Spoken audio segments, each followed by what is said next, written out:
Həssasam, heç nəyə təhəmmülüm qalmayıb, heç kimin və heç nəyin davranışına dözə bilmirəm. Artıq reaksiyalarım daha sərtdir kimi situasiyalar görürəm, belə suallar alıram. Ona görə də bu videoda biz sizinlə danışırıq sinir sistemi həssaslığı və bunun bərpası üzərində. Biz ən birinci razılaşmalıyıq ki, həyatımızda həmişə fərqli situasiyalar olacaq və bu normaldır. Yəni, bu demək deyil ki, bu sağlamdır və doğrudur, amma bu normaldır.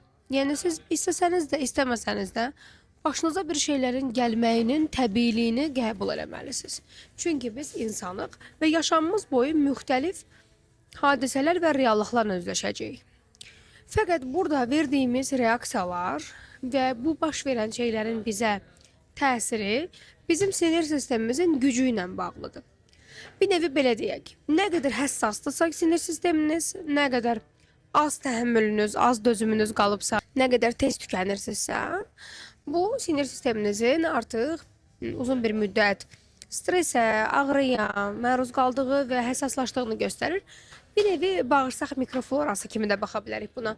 Uzun bir müddət ağzımıza gələndən qidalananda bağırsaq mikrofloramız ekstra həssaslaşmağa başlayır.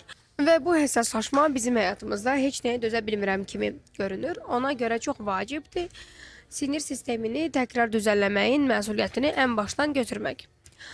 Qətiyyən buna elə belə yanaşmamağınızı tövsiyə eləyirəm. Nəzərə almalısınız ki, bu sizin həyati vacib bir məsuliyyətinizdir. Bu sizin sağlamlığınızdır, mental vəziyyətinizdir. Sizin zaman keçdikcə bütün orqanlarınıza təsir eləyəcək. Ona görə də maksimum məsuliyyət götürüb sinir sisteminizdən işləməyiniz lazımdır. Əgər uzun müddət yuxusuzluğa, telefona, stresə, mavi ekrana demək istədim, o şey deyil. Telefona baxmaqdan da hamısı.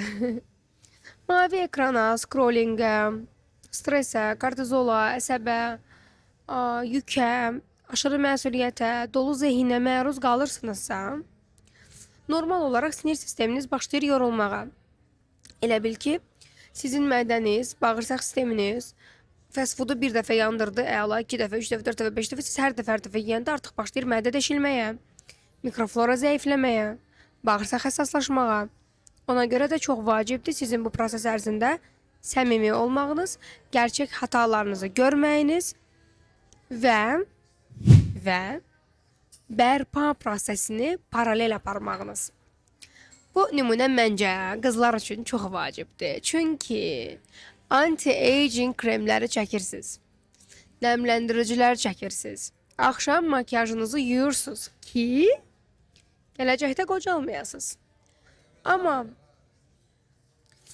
o gələcəyin sağ-salamat və sağlam gəlməyi üçün sinir sistemindən kim uğraşacaq? Dərin yaşlanmasın deyə çabalayırsan, amma özünü yaxşı hiss etməyinlə kim məşğul olacaq? Bu söhbətə nə vaxt başlayacaqsan? Ümumiyyətlə sinir sistemi məsələlərində mən həmişə insanlara tövsiyə edirəm fərdi konsultasiya və sonra hər birinə yazıram nələr etmək lazımdır. Bəzən bir kitlə başlaya bilir, sonra müəyyən səviyyədən sonra dozaları dəyişdirə bilirik. Amma ümumi olaraq siz əgər individuala hələ hazır hiss etmirsinizsə, hardan başlaya bilərəm sualı verirsinizsə, sizə bu videoda bir neçə texnika deyəcəm. Amma mənim texnikalarım qulaq asmaq üçün və yastığınızın altına yığmaq üçün deyil. Mənim texnikalarım reseptdir və siz həmişə bunu etməyin məsuliyyətini götürməlisiniz. Əgər eləməyəcəksinizsə, boşuna bu enerji sərfiyyatı eləyib videoları izləməyin. Şəxsi inkişaf kontentləri tükətmək sizə heç nə vermir. İdmançıların videolarına baxanda necə fit olmursunuzsa, mənim də burada danışdıqlarımı eləməyəndən sonra boş-boş danışan bir obrazdan başqa bir şey olmuram həyatınızda. Amma etsəniz, necə toxunduğunu özünüz görəcəksiniz. Birinci texnika, dayanmaq. Günlük olaraq xatırladıqca dayanırsınız və dərin nəfəslər alıb verirsiniz. Çalışın, bu 5-6 nəfəs olsun, amma bu gün içində olan profilaktik bir texnikadır. Xatırladıqca dayanırsan və bu şəkildə nəfəs alıb verirsən diafraqmadan.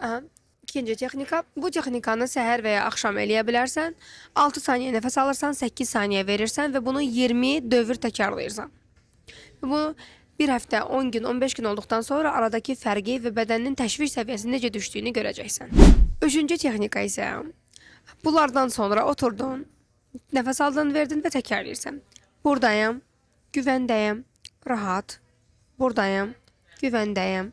Affirmasiyaların işləmə prinsipləri həmişə çox fərqlidir və siz mən zənginəm deyib kasıb olanda, amma orada zənginəm olduğunu iddia eləyəndə o sizə əks sistemi sübut eləmək üçün başqa şeylər göstərir ki, bax kasıbsan, bax daha da borclandın, bax batdın.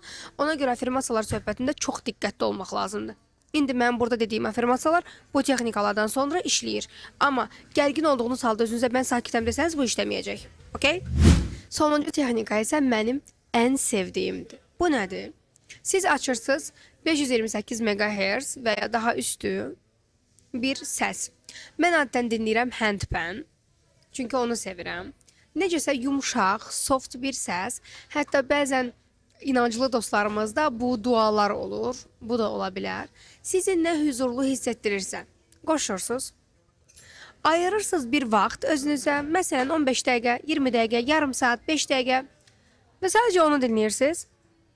Və sadəcə onu dinləyirsiniz. Yəni özünüzə icazə verirsiniz o an scrolling eləməməyə, məsəl düşünməməyə, planlamamağa, qaçmamağa, şəxsi inkişaf etməməyə, sadəcə sinir sisteminizi düzənləməyə.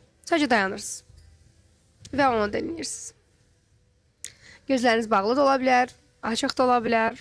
Bu perioddan sonra o dinləmə özünüzə gündəlik nə qədər ayırsanız 10 dəqiqə, 15 dəqiqə və s. kağız qələm götürürsünüz və başlayırsınız başınızdan keçənləri yazmağa. Bunu səhər vərəqləri o məşhur texnika olaraq da istifadə edə bilərsiniz, səhərlər də yaza bilərsiniz. Bu texnikadan sonra yazmaqda başqa bir abu-havası var. Bir müddət sonra fərq eləyəcəksiniz ki, mən nə deyirəm. Beləcə bir faydalı videonun daha sonuna gəldik. Mənim üçün sizlə keçən zaman çox dəyərlidir, çox xoşdur, çox sevirəm. Və sizdən bir kiçik ricam olacaq. Bu isə daha aktiv olmağınız, yəni kommentlərdə, işte like'larda falan daha aktiv olmağınızdır. Çünki son zamanlar digər platformalarda da, burada da videolarımın önə çıxma məsələləri biraz əngəllənib. Nə olduğunu çox da detallı bilmirəm. Digər platformalar üçün bilərəkdən olunduğu deyildi, amma burada niyyədir bilmirəm.